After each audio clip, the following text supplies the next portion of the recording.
सभी को good afternoon. आज का जो टॉपिक है वो है रोटेटिंग फ्रेम्स और रोटेटिंग फ्रेम ऑफ रेफरेंस के आधार पर हम लोग को पढ़ना है Coriolis force, Coriolis acceleration, centrifugal acceleration, centrifugal force. इसके लिए हमने दो फ्रेम ऑफ रेफरेंस, जैसा कि फिगर में आप देख रहे हैं, एस जो कि रेस्ट में है, उसकी coordinate axis x, y, z और ओ दिखाया हुआ। इसी ओरिजिन से कोइंसाइड करते हुए एक दूसरा frame of reference S dash लिया हुआ है जो कि रोटेट करेगा। इसकी coordinate axis x dash, y dash और जेड डैश हमने दिखाई। इसका ओरिजिन ओ डैश। अब इसमें एक खास समझने वाली बात है, क्या है कि अगर इसकी लोकेशन हमने यहां शो कर रखी है तो आर अगर आप रेस्ट वाले के हिसाब से कहोगे x i cap plus y j cap plus z k cap. Similarly r dash को कहोगे x i cap plus y dash j cap plus z dash. लेकिन R equal to r dash है, ये तो चेंज होनी नहीं है, particle की पोजीशन तो एक ही है। जब R equal to r dash है, क्या जरूरी है कि x और x डैश इक्वल होगा? नहीं, कंपोनेंट्स चेंज होंगे। अगर पार्टिकल मूविंग है तो उसके वेलोसिटी के कंपोनेंट्स चेंज होंगे, लेकिन नेट वेलोसिटी सेम होगी। ये रोटेटिंग फ्रेम ऑफ रेफरेंस के हिसाब से हम समझ सकते हैं। कोई समझने में दिक्कत तो नहीं है? मैं अब आपसे एक चीज पूछना चाहता हूं। अगर कोई पार्टिकल रेस्ट में है, रोटेटिंग फ्रेम, रेस्ट वाले को रेस्ट दिखेगा, कोई प्रॉब्लम नहीं, लेकिन रोटेटिंग फ्रेम ऑफ रेफरेंस के हिसाब से उसकी वेलोसिटी कितनी दिखेगी, कोई बताएगा? वैसे जो वेलोसिटी होती है वो कितनी होती है? ओमेगा क्रॉस आर होती है या नहीं? v होती है। But particle is not rotating.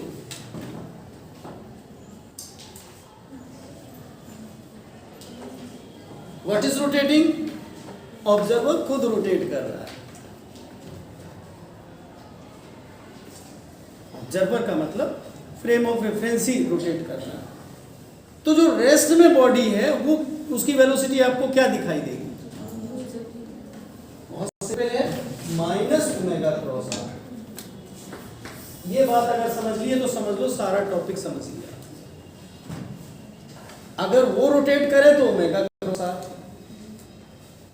ऐसे हम आगे चलते हैं ट्रेन में तो उसको लगता है कि जमीन उल्टी चल रही है, तो अगर ओमेगा क्रॉस आर अगर वो रोटेट करे तो ओमेगा क्रॉस आर। लेकिन अगर फ्रेम ऑफ रेफरेंस रोटेट करे, यानी आपकी ट्रेन रोटेट करे, ठीक है ना? ये कंफ्यूज ना हो, ये क्वेश्चन मैंने जानबूझ के दिया था, v equal omega cross r, r cross omega, confuse ना हो, चूंकि वेक्टर प्रोडक्ट में a cross b not equal to b cross a होता है। बेसिक सारे क्वेश्चन हमने छांट के दिए थे, तो इस पे जरा ध्यान दें। अब मैं एक चीज और आपको बेसिक कर दूं, फिर मैं नोट्स के हिसाब से आपको टू द पॉइंट बताते हुए चलता हूं, ताकि कम टाइम में ज्यादा समझ लें। जो वेलोसिटी है पार्टिकल की, या पार्टिकल का जो लोकेशन है,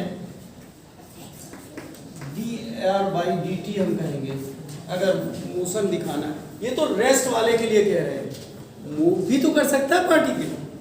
अभी तो हमने ये कह दिया कि वो रेस्ट में है तो माइनस ओमेगा क्रॉस आर है। if particle is moving with velocity, then dr by dt frame of reference s के हिसाब से, ये हमने जानबूझ के ब्रैकेट के बाहर सफिक्स लगाया है, ये वेलोसिटी ऑफ द पार्टिकल है, इसको हम क्या कहेंगे, dr by dt। और जो s डैश वाले को दिखेगा उसको dr by dt s dash कहेंगे। चूंकि हम r और r डैश लिख नहीं सकते, because both are same,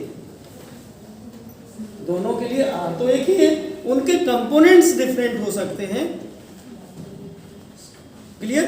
rotating frame of reference में उसकी पोजीशन का जो वेक्टर है वो सेम है। तो अब मैं थोड़ा सा स्टेटमेंट पढ़ के सुनाता हूं। Let us consider a reference frame S dash shown dotted rotating with an angular velocity omega, माने उसकी जो रोटेशन वाला है एंगुलर वेलोसिटी ओमेगा ले लिया with respect to an inertial frame as at rest as shown in the figure। ठीक है? Let us assume both frame of reference have a common origin, you can understand well, and the axis of rotation of s dash about s to be possible passing through o, जो भी axis of rotation है इसी o से पास हो रही है। Picture clear है? Furthermore, let us consider a particle p moving with velocity v relative to s। अगर v वेलोसिटी से मूव कर रहा है, हम एज्यूम तो कर ही सकते हैं, and v dash relative to s dash, इसको हम v कहेंगे और इसको v डैश कहेंगे। रिलेटिव टू s डैश है, ये relative to s। The value of its position vector r at any given instant will obviously be the same in either frame of reference। Are you clear? दोनों frame of reference में दोनों की velocity समान होगी,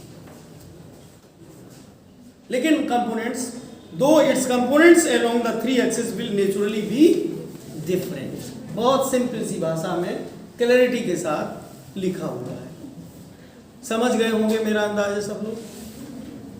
उसके बाद now if the particle p, example के तौर पर ब्रैकेट में लिखा है फ्लाई और आंट, मक्खी हो, चींटी चल रही हो, अर्थ भी हमारा एक rotating of frame of reference है, हम अपने आप को rotating of frame of reference में मान लें और रेस्ट में गॉड को मान लें। ठीक है? हम लोग ऑब्जर्व कर रहे हैं चींटी को चलते हुए भी और मक्खी को उड़ते हुए भी, खड़े हुए पेड़ को भी देख सकते हैं, बहती हुई नदी को भी देख सकते हैं, चलती हुई कार को देख सकते हैं। ठीक है ना? तो एग्जाम्पल हमने दिया। फिर कहा b at rest with respect to inertial frame of reference S it would appear to be moving with a relative linear velocity minus omega cross r. ये जो हमने पहले आपको समझाया कि अगर रेस्ट में है तो रोटेटिंग वाले को minus omega cross r velocity से मूव करते हुए महसूस होगी। In the non inertial frame, rotating frame S dash, therefore its linear velocity in S, ये तो हमने समझा दिया है माइनस ओमेगा क्रॉस आर से। लेकिन अगर वाकई किसी वेलोसिटी v से मूव कर रहा हो तो हम वेलोसिटी को रिलेट कैसे करेंगे? v डैश इक्वल टू हो जाएगा dr by dt S minus omega cross r. अगर जीरो वेलोसिटी थी तो simply minus omega cross r था। अगर कुछ वेलोसिटी है dr by dt in frame of reference S, ये इक्वेशन समझ ली। अब इसी को हमने ऐसे लिख दिया कि जो हमने v डैश लिखा है इसको हमने dr बाई dt लिखा और बाहर से लिख दिया s dash equal to dr by dt s। हम इसमें r डैश नहीं लगा रहे हैं, यहाँ पे हमने सफिक्स में s डैश और s, चूंकि हमने पहले ही बोल दिया है कि r की वैल्यू सेम है, it minus omega cross r. ये इक्वेशन समझ में आ रही है? सबको क्लियर? किसी को कोई संदेह तो नहीं है? अब आप देखिए कि आप ये लिख सकते हो इसको v equal to v dash plus ये वी डैश है और ये इधर आएगा तो ऐसे लिखा जाए, कोई दिक्कत? ये v है, ये v डैश, तो v equal to v dash plus omega cross r, कोई दिक्कत? अब इसको हम रीअरेंज करके फिर लिख रहे हैं। क्या ये फिगर में मिटा दूं? लिखने की जगह हो जाएगी। फ्रेम ऑफ रेफरेंस आप समझ चुके हैं। अब आप देखिए इसमें इसको ऑन नहीं किया,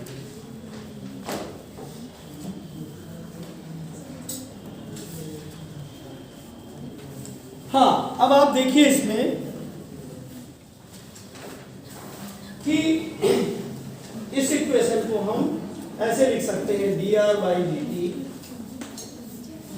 S equal to dr by D T S dash plus omega cross r।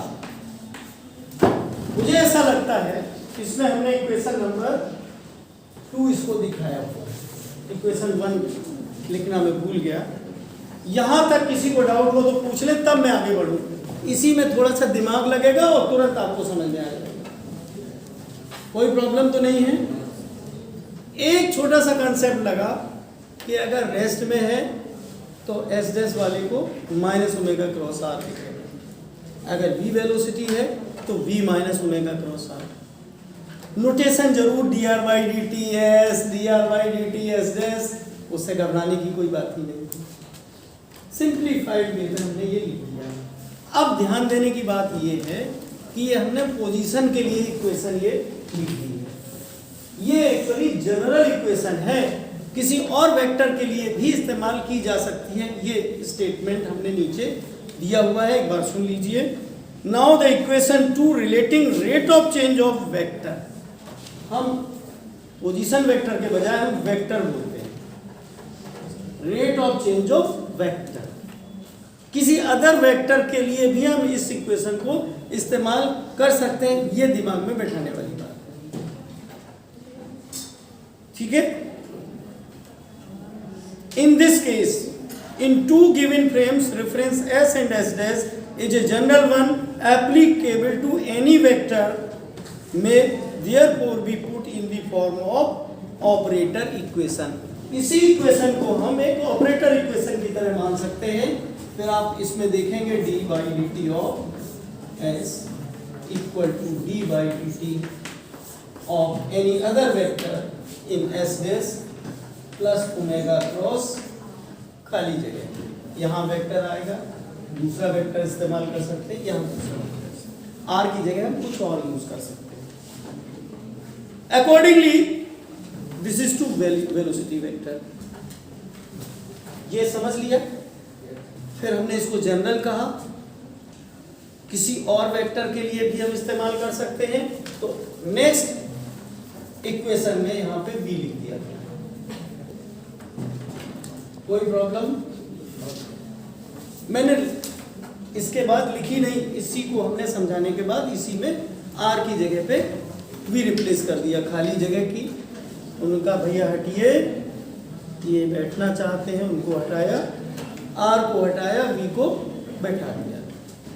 ये d बाई डी टी जो है उसकी चेयर है, पहले r बैठा था, अब कौन बैठ गया है? v बैठ गया है। अब बस काम खत्म, सारी फिजिक्स हो गई, अब थोड़ी सी मैथमेटिक्स बची है। तो अब देखिए ये लिखा है। अब आप देखिए एक इक्वेशन हम लोगों ने पहले लिख रखी है, v equal to v dash plus omega. अब जो जहां पे हमने v लिखा है इसकी जगह पर सबके पास मेरा अंदाज है नोट्स हैं, तो मैं स्टेप बाय स्टेप उसी के अकॉर्डिंग उसको डील कर रहा हूं। You have achieved this equation, इस इक्वेशन को हमने नाम दिया हुआ है इक्वेशन नंबर 3 है कि 4 है? 3 में तो ऑपरेटर के रूप में थी, ये इक्वेशन नंबर 4 है। अब इस इक्वेशन नंबर 4 में हमने सब्स्टिट्यूट किया इसको v dash equal to v plus omega cross r, है ना? v equal to v v dash plus omega cross r. यहाँ पे हम जब रखेंगे, यहाँ रखेंगे, यहाँ रखेंगे, क्या रखूं? ये सबके पास नोट्स हैं, टाइम बचेगा लिखने का, सभी के पास हैं। तो जब इसको हम सॉल्व करेंगे, इसको रखेंगे, तो ये निकल के आएगा। हम s लेफ्ट हैंड साइड में लेके चल रहे हैं, dv by dt s equal to dv by dt s dash plus d omega by dt। जब ओमेगा के रूप में आ ही जाएंगे ये सब, इसमें दो टर्म आएंगे, एक तो ये आ गया, फिर इसमें एक बार इसको लिखोगे omega into d are by D t, एक बार लिखोगे omega into d are by D t. तो जब ये लिखोगे तो ये आएगा d omega by D t cross r plus omega cross d are by D t. ठीक है, ये एस डैश के हिसाब से plus omega cross b dash plus omega cross r. Simple सी मैथमेटिक्स है, इसको शायद समझ लेंगे आप। जब हम ये सब्स्टिट्यूट कर देंगे v की जगह यहाँ, और इन्हीं में जब v की जगह हम लिखेंगे v dash plus omega cross r, तो ओमेगा क्रॉस v डैश आएगा एक, और एक ओमेगा क्रॉस आर, यहाँ दो आ जाएंगे, दो तीन टर्म यहाँ बनेंगे। इस तरीके से 5 टर्म आएंगे। और फिर हम D R by D T S dash को वी डैश कहते हैं, ठीक है। और d we by D T को हम कहीं पे अगर हमको d we by D t देखने को मिलेगा ही, ये एस वाले को ए कह देंगे, और d we by D T S dash को हम ए डैश कहेंगे। ये हम कहने जा रहे हैं, ठीक है। जैसे हम D R by D T को in frame of reference v कहते हैं, या D are by D T in frame S dash को क्या कहते हैं? v dash. वैसे ही हम D we by D T को in frame of reference s क्या कहेंगे?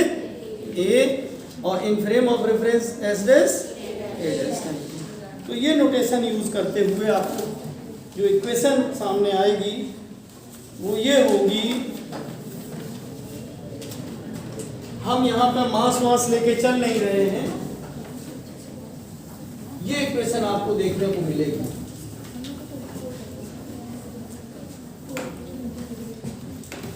A equal to a dash plus दो इकट्ठे हुए ओमेगा क्रॉस बी,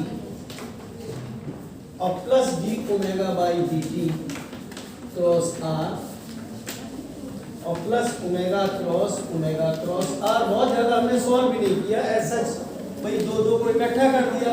लेकिन अगर आपने ओमेगा को कांस्टेंट मान लिया है, कांस्टेंट एंगुलर वेलोसिटी से रोटेट करा रहे हैं, तो D omega by D T क्या हो जाएगा?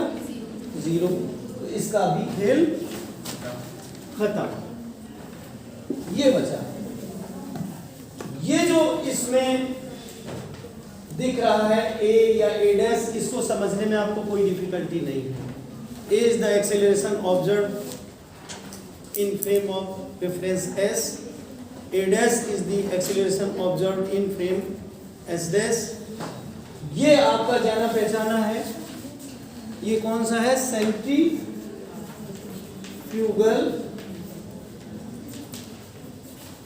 एक्सीलरेशन। सब एक्सीलरेशन ही तो है, ये भी एक्सीलरेशन, ये भी एक्सीलरेशन, ये भी कोई एक्सीलरेशन ही होगा। ये आपका जाना पहचाना है एक्सीलरेशन। अब चूंकि ये मैथमेटिक्स, ये एक्स्ट्रा टर्म आ रहा है 2 ओमेगा क्रॉस v, तो एक्चुअली ये जो मैथमेटिक्स हम आपके सामने डिस्कस कर रहे हैं, ये जी कोरियोलिस फिजिसिस्ट हुए हैं, उन्होंने सबसे पहले करके दिया था। तो उसके सम्मान में इस टर्म में जो दिख रहा है तो एक्सेलरेशन, इसी को कोरियोलिस एक्सेलरेशन कहा जाता है। कोरियोलिस, ये नाम पे है, हमेशा C कैपिटल बनाओगे। Coriolis acceleration. ठीक है, अब मैं एक बार और रिपीट करके जो हमने भाषा इसमें लिखी है उसको पढ़ के सुना देता हूँ, और उसके बाद हम इसको फोर्स बनाएंगे, एम से मल्टीप्लाई करेंगे, सब फोर्स बन जाएंगे। तो इसमें इन्होंने लिखा है here 2 omega cross v dash is called Coriolis acceleration after G. Coriolis who first discovered it, and omega cross R the familiar centripetal, sorry ये अभी तो सेंट्रीपिटल एक्सीलरेशन है, सेंट्रीफ्यूगल नहीं है, कि हम उल्टा करके लिखेंगे। अभी तो फिलहाल सेंट्रीपिटल एक्सीलरेशन है, सेंट्रीपिटल एक्सीलरेशन है। एक होता अपकेंद्र बल, एक होता अभिकेंद्र बल। तो ये अभिकेंद्र बल है ना, सेंट्रीपिटल एक्सीलरेशन, बल नहीं, एक्सीलरेशन, त्वरण। तो अब इसको शब्दों में हमने लिखा है, ये ऐसे भी ऑब्जेक्टिव में पूछ दिए जाते हैं। इसी को शब्दों में लिखा है, आपके नोट्स में देखेंगे, acceleration in the inertial frame, acceleration in the non inertial bracket में रोटेटिंग फ्रेम लिख सकते हो। ये कोरियोलिस एक्सीलरेशन है, ये centripetal acceleration.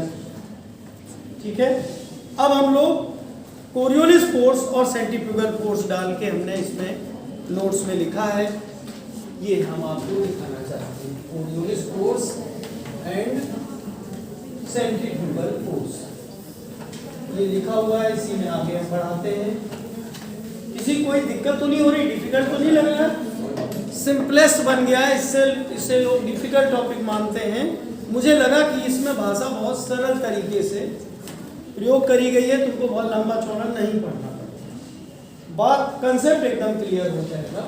Coriolis force and centrifugal force. If m be the mass of the above, मैंने पूरी मिटा दिया, कोई बात नहीं, mass of the above particle, we have force acting on the particle। Rotating frame में फोर्स जो है F डैश अगर पूछा जाए तो m डैश कहा जाएगा। In the true force acting on it in the inertial frame, F equal to ma कहा जाएगा।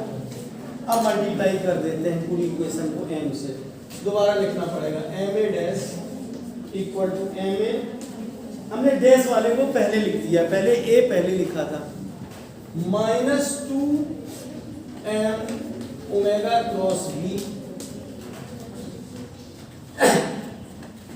Minus m omega cross r। ये वेक्टर लगाना बहुत जरूरी होता है, या इसी को हम लिख सकते हैं f dash equal to f minus 2m omega cross v dash minus m omega cross r। ये इक्वेशन लिखी हुई है, बिल्कुल घबराने की जरूरत नहीं है। ये इक्वेशन नंबर 9 लिखी है, बीच में हमने नहीं लिखी है।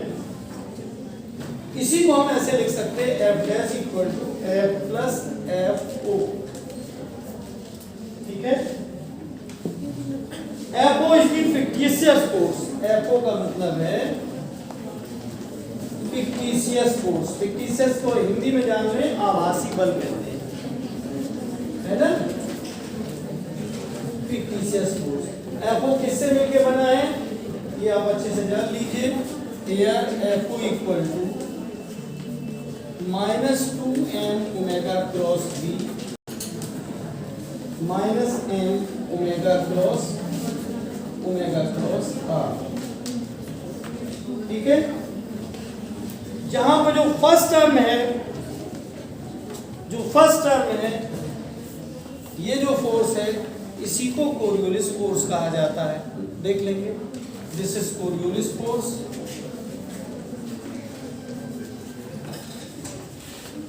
और this is centrifugal force. Minus के साथ का मतलब है कि जो डायरेक्शन सेंट्रीपिटल फोर्स की होती है उसके अपोजिट होगी,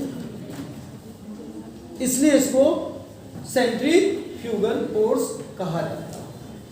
भाई यहाँ पे हमने रोटेटिंग फ्रेम ऑफ रेफरेंस के ऑब्जर्वर के अकॉर्डिंग फोर्सेस को समझने की कोशिश की है, जिसमें जो भी ये रेस्ट वाला फ्रेम ऑफ रेफरेंस वाला फोर्स देखता है पार्टिकल पे, बराबर से नहीं देख रहा है। जो इसको दिख रहा है, इसके अलावा भी दो टर्म दिखाई दे रहे हैं रोटेटिंग फ्रेम ऑफ रेफरेंस वाले को। एक ये टर्म दिख रहा है मैथमेटिकली, और एक ये टर्म दिख रहा है। एक टर्म को हमने कोरियोलिस के सम्मान में कोरियोलिस फोर्स कह दिया, और ये वाला हमें पहले से पता था सेंट्रीफ्यूगल फोर्स। आई थिंक आपको क्लियर हुआ होगा। एक फिगर बना के हमने इस जो फोर्स की डायरेक्शन है उसको भी दिखाने की कोशिश की है हमने। वो फिगर और एक बार बना देता हूँ, और मैं समझता हूँ कि आज इतना ही रखेंगे। फिनिशिंग उसके इफेक्ट्स हैं, और कुछ जो ऑब्जेक्टिव क्वेश्चन है ये हम कल डिस्कस करेंगे। इसके भी ऑब्जेक्टिव क्वेश्चन हम डिस्कस करेंगे, क्योंकि फाइनल हमारा कि इसके ऑब्जेक्टिव क्वेश्चन पढ़े नहीं है। उसमें मैं कोशिश करूँगा बना के डाल देंगे और यहाँ पे डिस्कस भी कर देंगे, ठीक है। तो अब इसमें एक फिगर बना हुआ है कि ये ऑब्जर्वर है, और यहाँ पे हमने ये कहीं पार्टिकल होगा, और ये v' की डायरेक्शन दिखा दी। तो v' की डायरेक्शन के किस डायरेक्शन में होगा ये हमें देखना है। तो सेंट्रीफ्यूगल की डायरेक्शन तो ये होगी, और इसकी जो डायरेक्शन होगी कोरियोलिस फोर्स की ये होगी, जबकि इसके अबाउट ओमेगा के बारे में जानकारी यहाँ पे मिल रही है। अब पढ़ के सुना देता हूँ। The centrifugal force is a fictitious force which acts on A particle at rest. इसमें देखिए ओमेगा क्रॉस आर में कहीं वेलोसिटी नहीं है। अगर पार्टिकल रेस्ट में है, एक बार फिर देखिए आप, F इक्वल टू, यहाँ पे एफ था, क्या था, एफ था F minus 2m omega cross v minus m omega cross r। अगर पार्टिकल रेस्ट में हो जाए, वो चले ही ना, तो उस समय कोरियोलिस फोर्स क्या होगा, ये जीरो हो जाएगा। तो जीरो हो जाएगा, इसमें वेलोसिटी है ही नहीं। अगर रेस्ट में भी रहेगा, v जीरो भी होगी, तब भी सेंट्रीफ्यूगल फोर्स आपको मिलेगा। लेकिन अगर v है तो सेंट्रीफ्यूगल फोर्स भी मिलेगा और कोरियोलिस फोर्स भी मिलेगा। तो एट रेस्ट कोरियोलिस फोर्स अगर रोटेटिंग फ्रेम ऑफ रेफरेंस के कंपैरिजन रिलेटिव बॉडी या पार्टिकल मूव नहीं करता है, तो सेंट्रीफ्यूगल फोर्स एक फिक्टिशियस फोर्स हम ऑब्जर्व करते हैं। लेकिन अगर वो मूव भी कर रहा होता है तो कोरियोलिस फोर्स और एक एक्स्ट्रा हम, जो कि वो भी फिक्टिशियस फोर्स है, वो अपीयर हो जाता है। जैसे बहती हुई नदियां हैं, जो भी बॉडी मूव करती है अर्थ के रिलेटिव, उन सब पे कोरियोलिस फोर्स का असर होता है, जिसको हम कल डिस्कस करेंगे कि जो विंड्स चलती हैं उसमें कोरियोलिस फोर्स का वेदर में बहुत बड़ा रोल होता है। नदियों में जो कटाव होते हैं, आप देखते हैं कि उन्नाव साइड में उथली है और कानपुर साइड में गहरी है। ये जो कटान होता है only due to Coriolis force, ये आप समझेंगे, ठीक है ना। एक बार और पढ़ के सुना देते हैं। The centrifugal force is a fictitious force which acts on A particle at rest relative to rotating frame of reference and is numerically equal to m omega square r। ठीक है, अगर सब परपेंडिकुलर वाला मामला होता है तो क्रॉस प्रोडक्ट में उसका magnitude m r omega square आप रटते हो। Rn is the component of R normal to the axis of rotation and it's oppositely directed as shown in the figure. Oppositely directed. ठीक है? उसके बाद पेज 3 में आते हैं हम लोग सेकेंड पॉइंट में. It can also be seen that Coriolis force 2 is a fictitious force. माने ये भी एक आभासी बल है. That acts on a particle in motion relative to a rotating frame of reference. It is Coriolis force proportional to omega. ये जो Coriolis force है, ये m तो है ही, proportional to omega भी है, Fc proportional to v भी.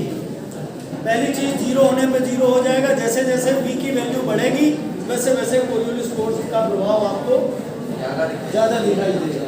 ऐसे ही अगर एंगुलर वेलोसिटी अगर ज़्यादा है तो Coriolis force ज़्यादा दिखेगा, कम है तो कम. ये दो पॉइंट्स लिखे हैं. Coriolis force directly proportional to velocity v of the particle relative to it. Its direction is always perpendicular to that of v. v के हमेशा परपेंडिकुलर. 3 एक्सिस होती है, एक इधर हो एक इधर है. ये हमने तिरछा बनाने का मतलब जैसे अगर ये एक्सिस है, ये y है, तो ये z एक्सिस है. समझ गए ना भाई? ओमेगा क्रॉस आप तीनों अलग अलग है ना. तो ये है s और it will be obviously 0 if either v dash or omega is 0. That is, a particle is at rest relative to